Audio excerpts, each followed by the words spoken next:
এবং এরা হচ্ছে রেস দ্য লিঙ্কেজ। চাকরিরত বিডিআর সদস্যদের সেনা অফিসারদের স্থলে সেই নৈতিকতাবিহীন চাকরিচ্যুত বিডিআর সদস্যরা চাকরিরত বিডিআর সদস্যের মধ্যে সেনা অফিসারদের স্থলে বিশেষ ক্যাডার বা ডিপার্টমেন্টাল অফিসার আসলে কি কি সুবিধা হবে তা বুঝিয়ে এই বিষয়ে মতামত বা আন্দোলন করার কাজ শুরু করেন, মানে ওয়েল অর্গানাইজ ভাবে। এখন কিন্তু আপনারা ওই সমস্যাগুলো দেখেন না, বাট তখন কিন্তু অর্গানাইজ ভাবে ওদের ভিতরে পুশিং করা হয়। আচ্ছা, আমাদের একাধারে দুর্ভাগ্য। আচ্ছা, খুব সুচারুভাবে চাকরিরত বিডিআর সদস্যের মধ্যে অন্যান্য ছোটখাটো দাবি দেওয়ার মোড়কে সেনা অফিসারদের সরানোর মন্ত্রণা ঢুকাই দেয়। এ পর্যন্ত ভারতের পরিচালনার প্রথম অংশ, সেকেন্ড অংশ শুরু হচ্ছে ঢাকায়। ঢাকায় তারা দেশব্যাপী এবং বিডিআর সদস্যদের মধ্যে সেনা অফিসারদের বিডিআর থেকে হটানোর দাবির পক্ষে জনমত তৈরি হওয়া শুরু করে।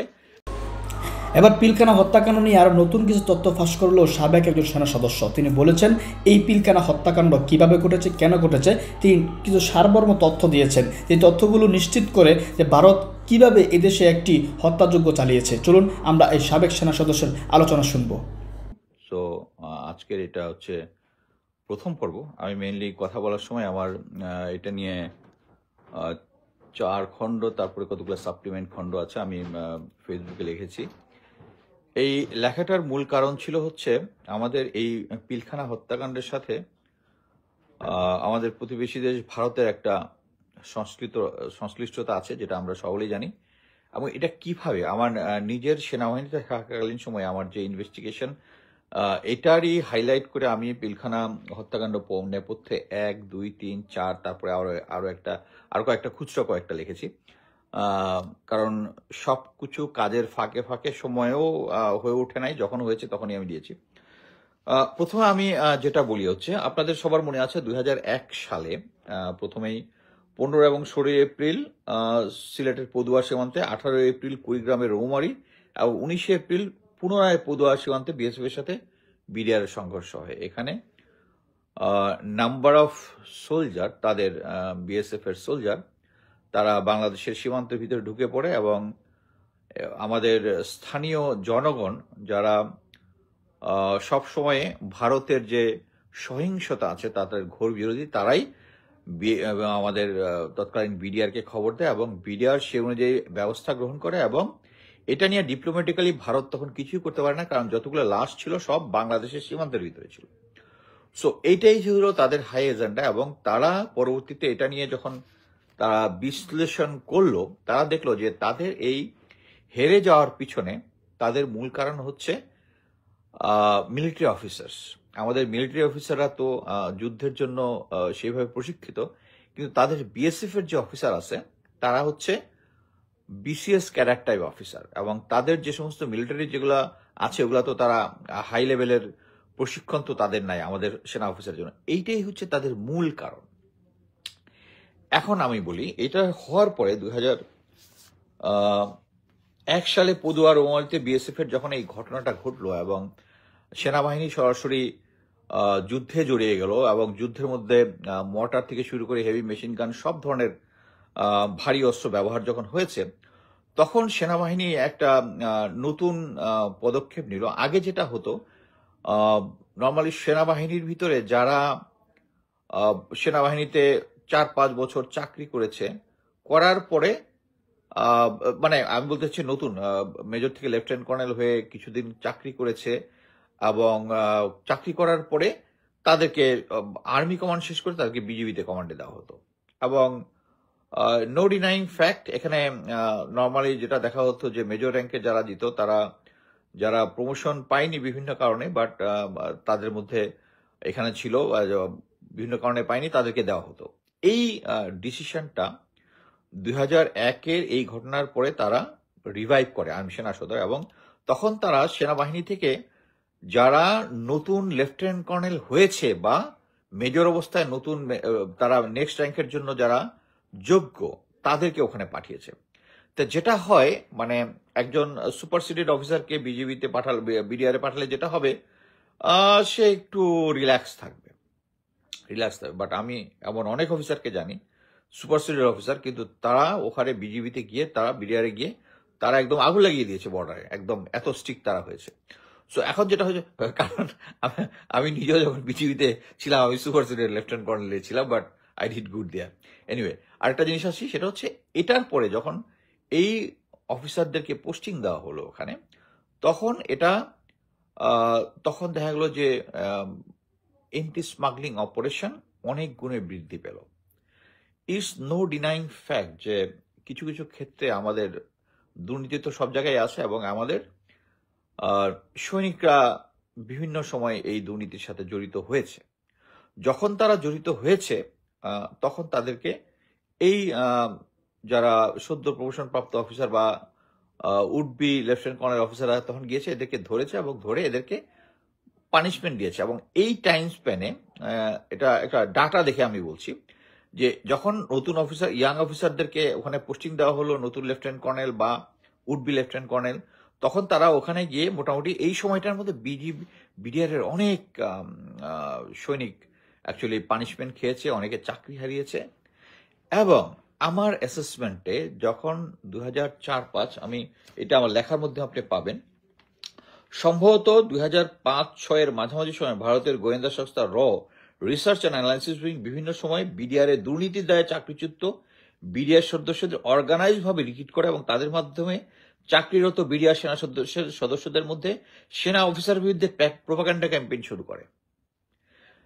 সেই নৈতিকতাবিহীন চাকরিচ্যুত বিডিআর সদস্যরা, আপনারা যখন বিডিআর এর ঘটনাগুলো শুনেছেন, পরবর্তী শুনেছেন, এর মধ্যে অনেক বিডিআর চাকরিচ্যুত বিডিআর সদস্যরা জড়িত ছিল, এবং এরা হচ্ছে দ্য লিঙ্কেজ।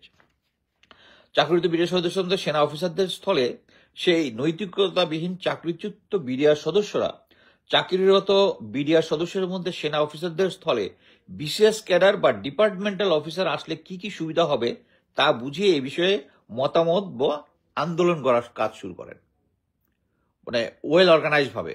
এখন কিন্তু আপনারা ওই সমস্যাগুলো দেখেন না, বাট তখন কিন্তু অর্গানাইজ ভাবে ওদের ভিতরে পুশিং করা হয়। আচ্ছা, আমাদের একাধারে দুর্ভাগ্য, বোকামি এবং দেশি বিদেশি ষড়যন্ত্রের কারণে এই দুর্নীতির দায়ে চাকরিচ্যুত বিডিআর সদস্যরাই চাকরিরত বিডিআর সদস্যদের মাধ্যমে এবং পরবর্তীতে আওয়ামী লীগ ও ভারত নিয়ন্ত্রিত মিডিয়ার মুন্নি সাহার মতো কথিত সাংবাদিকরা সেনা অফিসারদের দুর্নীতিগ্রস্ত বলার সাহস পায় এবং শেষ পর্যন্ত পিলখানা হত্যাকাণ্ডের রূপ নেয়। আমি এই যেগুলো যে পড়ে শোনাচ্ছি, এগুলো হচ্ছে আমার ফেসবুকে আছে, আমি এটার লিঙ্কে দিয়ে দিব, যেটা নিয়ে আমার লেখা আছে। আচ্ছা,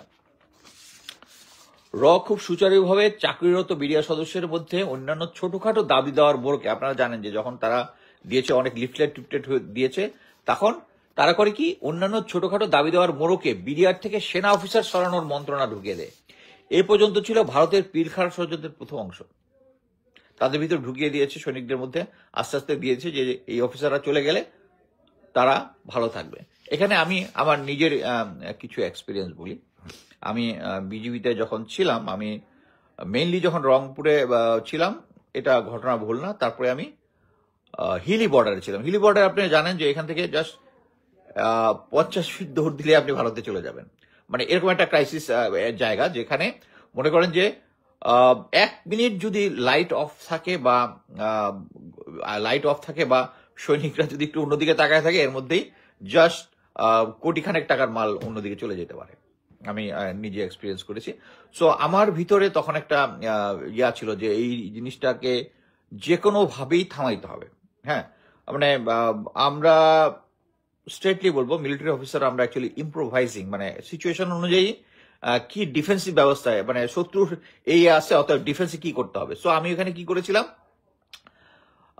সময় নিয়ে ওখানে 18টা সিসি ক্যামেরা, যেগুলো চায়না থেকে একদম আমদানি করে নিয়ে আসছিলাম, এবং 10টা ফ্লাড লাইট, যেটার মধ্যে ব্যাকআপ জেনারেটর ছিল, মানে ওখানের মধ্যে কখনো লাইটও অফ হবে না আর ক্যামেরা অফ হবে না। সো এটাতে যেটা হলো, আমাদের মানে যদি আমি নাও দেখি, এটা রেকর্ডেড হয়ে থাকে কখন কোন পোস্ট দিয়া এই মানে 1 কিলোমিটার, অ্যাপ্রক্সিমেটলি 800 থেকে 1 কিলোমিটার জায়গাকে আমি ইয়া করে রেখেছিলাম। একদম ওই সময় জাস্ট চোরাচালান শূন্যের কোঠায় গিয়েছিল। এর আগে আমি এইটা দেওয়ার আগে আমি যেটা ব্যবস্থা করেছিলাম, তখন আমি গ্রাউন্ডে যেতাম, গ্রাউন্ডে যেয়ে বলতাম যে আচ্ছা, আপনারা যে ইধার কামাদ উধার নেন, কত ইনকাম করেন? বললো স্যার 2000, 3000, বেশি হলে 5000। আমি বললাম ঠিক আছে, আপনি আমার সৈনিক এরকম পার করে দিচ্ছে, এরকম ভিডিও করে আমাকে দিবেন, আপনি 10,000 টাকা পাবেন। And that was work amazing. আমি মানে আমার ওখানে কিন্তু সময় ছিল মাত্র 4.5 মাস আমি ছিলাম ইয়াতে। এর মধ্যে আমি 3টা কেস পেয়েছিলাম যে এরকম ভিডিও করে আমাকে দিয়েছে এবং তাদের বিরুদ্ধে আমি ব্যবস্থা গ্রহণ করেছি। বাট তখন যেটা হয়, পানিশমেন্টের পরিমাণ খুব কমিয়ে দিয়েছিল। আচ্ছা, এইটা আমি বলতে চাচ্ছি যে এই যে এখন যারা চাকরিচ্যুত হয়েছে তাদের তো আমার প্রতি গ্রাস থাকতে পারে, আমার সম্বন্ধে নেগেটিভ বলতেই পারে। সো এই পার্টিকে তারা রিক্রুট করেছিল ওই সময় যে বিডিআর কার্নেজের জন্য। এবার আসি নেক্সট। আচ্ছা, খুব সুচারুভাবে চাকরিরত বিডিআর সদস্যের মধ্যে অন্যান্য ছোটখাটো দাবি দেওয়ার মোড়কে সেনা অফিসারদের সরানোর মন্ত্রণালয় ঢুকাই দেয়। এ পর্যন্ত ভারতের পিলখানার প্রথম অংশ, সেকেন্ড অংশ শুরু হচ্ছে ঢাকায়। ঢাকায় তারা দেশব্যাপী এবং বিডিআর সদস্যদের মধ্যে সেনা অফিসারদের বিডিআর থেকে হটানোর দাবির পক্ষে জনমত তৈরি হওয়া শুরু করে এবং 2008 সালে আওয়ামী লীগ ক্ষমতায় আসার পর এই ক্রীড়ানকরা ঢাকায় পিলখানায় বিডিআর সদস্যদের মাধ্যমে রাজনৈতিক নেতাদের সাথে যোগাযোগ করে। এটা আপনারা বিভিন্ন মেইন স্ট্রিম মিডিয়াতে দেখেছেন। আমরা সবাই বিডিআর হত্যাকাণ্ডের পর মেইন স্ট্রিম মিডিয়াতে কথিত বিডিআর বিদ্রোহের সাথে আওয়ামী লীগের নেতাদের বৈঠকের বিষয়ে জেনেছি। দেখা যাক ঘটনা পরবর্তী বিডিআর জিজ্ঞাসাবাদে কি কি তথ্য পাওয়া যায়। আমি কিন্তু এই জিনিসগুলো যখন ইনভেস্টিগেশন হয় ওই ইনভেস্টিগেশনটাকে বলতেছি। বিডিআর এর রেকর্ডিং এর হাবিলদার মুনির সে স্বীকার করে যে তিনি সৈনিক তারেক আইয়ুব সহ 25 থেকে 26 জন, সুবেদার কাঞ্চনের ছেলে জাকির যে হচ্ছে প্রিম কোচিং এর মালিক, ব্যারিস্টার ফজল তাপসের বাসায় গিয়ে তার সাথে দেখা করে। তার এজেন্ডা ছিল তাপসকে আগামী নির্বাচনে পিলখানার 5,000 ভোটের নিশ্চয়তা দেওয়া এবং সে নির্বাচিত হলে তাদের কথিত দাবি দেওয়া পূর্ণ করা, যাতে তাপস সম্মত হয়। একই দল নির্বাচনে তাপসের বিজয়ের 3-4 দিন পর তাপসের অফিসে স্কাই স্টারে দেখা করে এবং তাদের দাবি দেওয়ার কথা জানালে তাপস তাদের রেশন সহ অন্যান্য কিছু দাবি মেটানোর কথা পরে মেটানো যেতে পারে বলে জানান। মানে হয়েছে কি, এদেরকে কথা দিয়েছে, বাট নির্বাচনে জয়যুক্ত হওয়ার পরে হ্যাঁ দেখতেছি তাই আর কি। অপরদিকে সৈনিক আলমগীর শেখ চট্টগ্রামে গ্রেপ্তার হওয়ার পর জিজ্ঞাসাবাদে জানায় যে তারা স্থানীয় আওয়ামী লীগের নেতা সুবেদার তোরাব আলী অবসরপ্রাপ্তর বাসায় এমপি ফজলে নূর তাপস সহ আরো একজন এমপির ফর্সা কোকড়া চুল এবং চশমা পরিহিত সাথে তাদের একটা মিটিং হয়। সেই মিটিংয়ে এমপি দ্বয় বিডিআর সৈনিকদের দরবার হলে অফিসারদের জিম্মি করে এবং 1-2 জনকে অফিসার হত্যা করার অনুমোদন দেন। ঠিক আছে, কে কে ছিল ওখানে? ফজলে নূর তাপস সহ একজন এমপি, এটার নামটা ওখানে বলে না মিটিংয়ে। আমরা সবাই অনুমান করি এটা সেলিম হতে পারে, শেখ সেলিম। মধ্য ফেব্রুয়ারিতে জাকিরের সমন্বয়ে ডিএডি তৌহিদ, ডিএডি হাবিবের সাথে 20-25 জন বিডিআর সৈনিক শেখ সেলিমের বাসায় যায় এবং তাদের দাবি দেওয়া নিয়ে বিস্তারিত আলোচনা করে। শেখ সেলিম তাদের বিস্তারিত দাবি দেওয়া শুনে যেহেতু এটি শেষ পর্যন্ত স্বরাষ্ট্র মন্ত্রণালয়ের অনুমোদনের প্রয়োজন হবে, তাই তিনি তার স্বরাষ্ট্রমন্ত্রী সাহারা খাতুনের সাথে দেখা করার তাদের দাবি দেওয়া জানাতে বলেন। বলছে ঠিক আছে, উনি যে স্বরাষ্ট্রমন্ত্রী ওনার কাছে যান। তিনি আরো বলেন এ বিষয়ে সাহারা খাতুনের কাছে লিখিত আবেদন করে তার একটি কপি তাকে দিতে বলেন। পরবর্তীতে সৈনিক সেলিম রেজা, বিখ্যাত সেলিম রেজা, 3-4 জন সৈনিক সহ ফার্ম গেটে সাহারা খাতুনের রাজনৈতিক অফিসে একবার এবং তার বাসায় 2 বার তাদের দাবি দেওয়া নিয়ে দেখা করতে যায়। তাদের তৃতীয় চেষ্টায় তারা সাহারা খাতুনের সাথে দেখা করতে পারে। সাহারা খাতুন তাদের বক্তব্য শুনে তাদের লিখিত আবেদনটি তার পাশে দাঁড়িয়ে থাকা তার প্রিয়কে হস্তান্তর করতে বলেন। আচ্ছা, তারপর 18 ফেব্রুয়ারি 9 তারিখ সন্ধ্যা 18 ফেব্রুয়ারি 7:30 হাবিলদার মুনির রেকর্ড উইং প্রিম কোচিং সেন্টারে বিদ্রোহীদের একটি মিটিং ডাকে এবং কোচিং সেন্টারে কম্পিউটারে লিফলেট ড্রাফট টাইপ করে তদন্তের সময় কম্পিউটার র্যাব জব্দ করে। তখন র্যাব আগে জব্দ করে নিয়ে যায়। 24 ফেব্রুয়ারি রাতে 20-25 জন, মানে ঘটনা আগের দিন। আচ্ছা, 24 ফেব্রুয়ারি রাতে 20-25 জন বিদ্রোহীদের প্রথম মিটিং হয় 44 রাইফেল ব্যাটালিয়নের মাঠে। পরবর্তীতে এই মিটিং এর দ্বিতীয় পর্ব হয় সৈনিক জাকারিয়া সিগন্যাল বিডিআর এর 5 নম্বর গেটের বাসার বাইরের বাসায়। সেখানে তারা তাদের পরিকল্পনার বিস্তারিত সমন্বয় করে শপথ গ্রহণ করে 9:30 ঘটিকায় বেরিয়ে যায়। স্যার, এই একটা প্রশ্ন দেখতেছি রুহুল আমিন স্যার, এই গোপন তথ্যগুলো জনগণের জানার অধিকার আছে, তারাই এটা আপনার সবচেয়ে বড়, আর এটাই আপনার বড় অপরাধ। এই জন্য সেনাবাহিনীর আপনার নাসির স্যারের বিরুদ্ধে কোনো সমস্যা নাই। আর এগুলো কোনো গোপন তথ্য না, এগুলো আমার ফেসবুকে গত 3-4 বছর ধরে আছে আমার ফেসবুকে। মেইন কথা হচ্ছে আপনি ইনফরমেশন গুলো দেখার পর এগুলো ইনভেস্টিগেশন করবেন কিনা। আমি আশা করি যে এখন কমিশন হয়েছে তারা এগুলো ইয়াতে নেবেন। 24 ফেব্রুয়ারি রাতে 20-25 জনের বিদ্রোহী দলের প্রথম মিটিং হয় 24 ফেব্রুয়ারি। আচ্ছা, এটা তো বলেছি। এ পর্যায়ে উপরের তথ্যগুলো একটু বিশ্লেষণ করা যাক। ভারত এই বিষয়ে একটি দীর্ঘমেয়াদী পরিকল্পনার কাজ করেছিল, কিন্তু 2008 সালে আওয়ামী লীগ ক্ষমতায় আসলে তারা মূল পরিকল্পনা এগোনোর সিদ্ধান্ত নেয়। এটা আমার অ্যাসেসমেন্ট।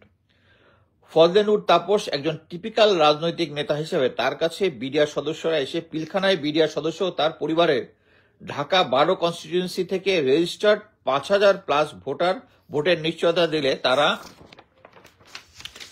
যে কোনো শর্ত মেনে নিয়ে অনৈতিক হলেও বাংলাদেশের রাজনৈতিক প্রেক্ষাপটের সবচেয়ে প্রেডিক্টেবল বুক, তাই ভারতের গোয়েন্দা সংস্থা জানতো এই ফাঁদে তাপস পা দিবে। মানে তাকে যখন নিশ্চয়তা দিবে অতএব তখন তার সে রাজি হবে। সো এটা ভারত করিয়েছে, হয়তোবা তাপস জানেও না। পরবর্তীতে এটার মধ্যে এঙ্গেজ হয়েছে শেখ হাসিনার মাধ্যমে। নির্বাচনের পর শেখ সেলিমের দৃশ্যপটে আবির্ভাব ঘটে। ফুটনোট পড়ুন, ফুটনোটটা এটা কোথায় আছে আমি পরে দেখে নিব। তিনি রয়ের ইশারায় কৌশলে বিষয়টি তৎকালীন স্বরাষ্ট্রমন্ত্রী সাহারা খাতুনের কাছে পাঠিয়ে দেন। আমার অনেক সিনিয়র একদল গোয়েন্দা বিশেষজ্ঞ বিশ্বাস করেন আওয়ামী লীগ ক্ষমতায় আসার সাথে সাথে সাহারা খাতুনের মতো দ্বিতীয় শ্রেণীর একজন রাজনীতিবিদকে স্বরাষ্ট্র মন্ত্রণালয়ের মতো জটিল মন্ত্রণালয়ের দায়িত্ব দেওয়া ছিল এই বৃহৎ পিলখানার ষড়যন্ত্রের অংশ, যেন ক্রিটিক্যাল সিচুয়েশনে তাকে ইচ্ছা অনুযায়ী ম্যানিপুলেট করা যায়। যা হোক, বিডিআরের সৈনিকরা সাহারা খাতুনের সাথে দেখা করেন এবং তখন পর্যন্ত সাহারা খাতুনের এই ষড়যন্ত্রের বিষয়ে কোনো ধারণা ছিল না এবং এই বিষয়ে তিনি টিপিক্যাল রাজনৈতিক নেতার মতো তাদের আবেদন করতে গ্রহণ করেন। এটার সাথে আমি সম্পূর্ণ একমত। আপনি চিন্তা করে দেখেন, সাহারা খাতুনের সাথে যদি কথা বলেছেন, আমি নিজে নেভি, আমি একটা স্ট্যাটাসে বলেছিলাম নেভি হেডকোয়ার্টারের এক সময় আমার সেই কোর্সমেট লেফটেন্যান্ট মেজর জেনারেল, এখন বর্তমানে যে বরখাস্ত জেলে আছেন, জিয়াউল হাসান আর সোহাইল, রিয়ার অ্যাডমিরাল সোহাইল, এই দুজন মিলে আমার কাছে ভুট্টো নামে একজন লোকের জন্য প্লাস আরো একজন ক্রস ফায়ারের পারমিশন নিয়েছিল সাহারা খাতুন আমার চোখের সামনে, আমার সামনে নিয়েছিল। এবং সেটাতে তার যে ম্যানেজমেন্ট, এবং দেখেছি সাহারা খাতুনের কাছে মনে হয়েছে যে হয়তোবা কারো বাসায় কাজের বিটি রাখতে হলেও যদি তা ইন্টারভিউ নেয়, তার পারফরমেন্স বলে যে চলে যান, আপনারা রাখবো না, সবকিছু মিলায়। এই লোককে সাহারা খাতুনকে বানাইছে হচ্ছে এইটা হচ্ছে প্ল্যানের অংশ। এই সময় সাহারা খাতুনের কাছে আবেদনপত্র প্রদান থেকে বাংলাদেশের রাজনৈতিক নেতৃত্বকে তাদের পরিকল্পনার প্রথম অংশের কার্যপদ্ধতিটি আলোচনা করেন। স্বাভাবিক সময় সরকারের কাছে বিডিআর এর মতো সংস্থার বিষয়ে কোনো দাবি দাওয়া আসলে সেটা বাহিনীর প্রধানের সাথে আলোচনা করার কথা। প্রয়োজনে এ বিষয়ে তদন্ত কমিটি গঠন করার, সত্য উদ্ঘাটন এবং কমিটির সুপারিশ অনুযায়ী ব্যবস্থা গ্রহণ করা। কিন্তু তা কি করা হয়েছিল? মনে রাখবেন, বাংলাদেশের এই পর্যায়ে ধরে নিতে হবে বিডিআর সদস্যদের দাবি এবং দাওয়া এবং হতাশা এমন পর্যায়ে ছিল যে এই সমস্যা সরকারের সমাধান না করলে তারা 57 জন অফিসার হত্যা করতেও পিছপা হবে না। এখন একটা জিনিস বুঝেন, এরকম একটা সিচুয়েশন কি ছিল যদি তারা অ্যাসেস করতে পারতো যে এই দাবি দেওয়ার পরিমাণটা এতই যে এটা না হলে তারা 57 জন অফিসারকে মেরে ফেলবে, এরকম পর্যায়ে একটা জিনিস যে কেউ আমরা অ্যাসেসমেন্ট করতে পারি। তারা কি করতে পারে নাই? কারণ তারা জানতোই না যে শেষ পর্যন্ত কি হবে। এর কারণ কি? কেন সাহারা খাতুন কোনো ব্যবস্থা গ্রহণ করেন নাই? কারণ তখন তিনি মূল পরিকল্পনার একটি অংশ জেনেছিলেন। মূল পরিকল্পনা ছিল সুবিধাজনক সময়ে দরবারের সময় বিডিআর সদস্যদের ডিজি সহ সকল অফিসারদেরকে জিম্মি করে সেনা অফিসাররা দুর্নীতিবাজ অপবাদ দিয়ে তাদের দাবি দেওয়া উপস্থাপন করবে এবং আওয়ামী লীগ দুর্নীতিবাজ সেনা অফিসাররা তাদের কারিশমাটিক নেতৃত্ব দিয়ে উদ্ধার করবে। আমরা যেটা দেখেছি এরকম সিচুয়েশন হওয়ার পরে, আমি এর আগে একটু ছোট্ট কথা বলি, আপনি পৃথিবীতে যত ধরনের হোস্টেজ সিচুয়েশন আছে, প্রথমে আপনার কি মনে আছে একটা কি বলে আনসার বিদ্রোহ হয়েছিল বিএনপির সময়, একটা আনসার বিদ্রোহ হয়েছিল। তখন কি হয়েছে? তখন অফিসাররা গেছে নেগোসিয়েট করতে, কথা বলতে, সেনা অফিসাররা, নট সিভিলিয়ান। রিসেন্টলি যদি আমরা হলি আর্টিজানও দেখি, হলি আর্টিজানে কি নেগোসিয়েশন জন্য যারা গিয়েছিল মিলিটারি অফিসার, নট সিভিলিয়ান। এই ধরনের আপনি যত পৃথিবীর ইতিহাসে যত দেখবেন, এই প্রথম বাংলাদেশে, এর আগের গুলোতে কোনো রাজনৈতিক যায়, এই প্রথম মানে নানক, মির্জা আজম, তারা সাহসী হয়ে সাদা ফ্ল্যাগ নিয়ে তারা চলে গেছে। কি জন্য? তারা জানে this is a set game. আচ্ছা,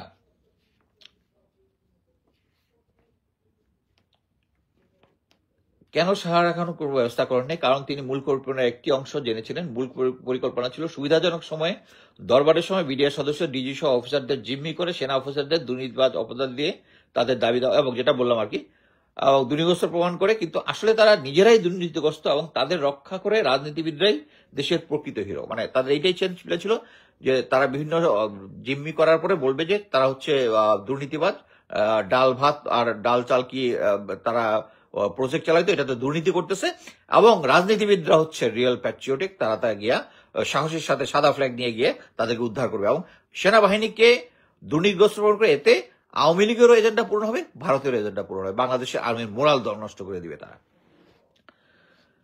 তাদের এই পরিকল্পনা প্রায় নিখুঁত ছিল যদি না আওয়ামী লীগের প্রিয় বন্ধু ভারত নৈতিকতা বিবর্চিত গোয়েন্দা সংস্থার মাঝে 15 জন কিলার ঢুকিয়ে সেই গল্পের টুইস্ট আনতেন। আমাদের একটা সিনিয়র মিলিটারি অ্যানালিস্ট তারা বিশ্বাস করেন পুরোটাই শেখ হাসিনা জানতো।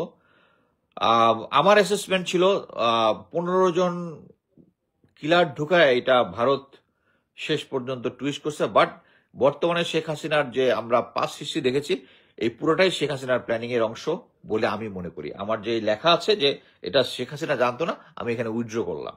আচ্ছা, পিলখানা হত্যাকাণ্ড এবং আওয়ামী লীগের যৌথ প্রজেক্ট হলেও 25 ফেব্রুয়ারি সকাল 10টার পর ভারতীয় গোয়েন্দা সংস্থা এর সম্পূর্ণ নিয়ন্ত্রণ নিয়ে নেয়। 15 জন কিলার পাঠিয়ে দরবার হলে সকাল অফিসারদেরকে হত্যা করা ছিল এর পরিকল্পনা।